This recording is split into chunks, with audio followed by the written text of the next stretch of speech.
لا تحسبن الذين Eron qurolli kuchlarining eng yuqori operativ shtabi mamlakat hech qachon Amerika qarshisida tiz cho'kmasligini ma'lum qildi.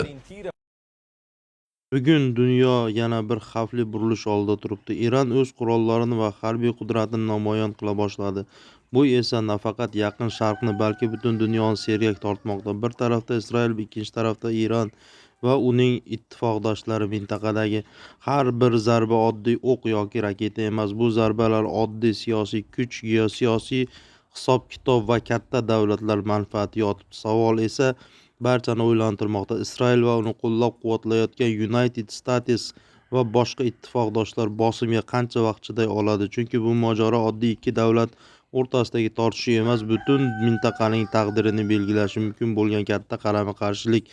Eron yillar davomida o'zining raketa dasturini, dronlarini va harbiy salohiyatini kuchaytirib keldi. Bugun esa shu kuchni butun dunyoga ko'rsatmoqda, lekin boshqa tarafdan kuchsiz emas. Isroil texnologiya, razvedka, zamonaviy mudofaa tizimlari bilan mashhur. Uning ortida esa dunyoning eng katta harbiy qudratidan biri United States turibdi.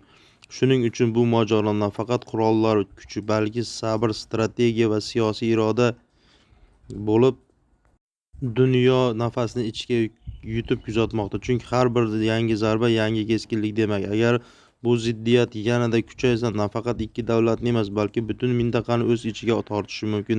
Tarix ko'p marta shunday holatlarni ko'rgan va kichik uchqun katta olovga aylangan.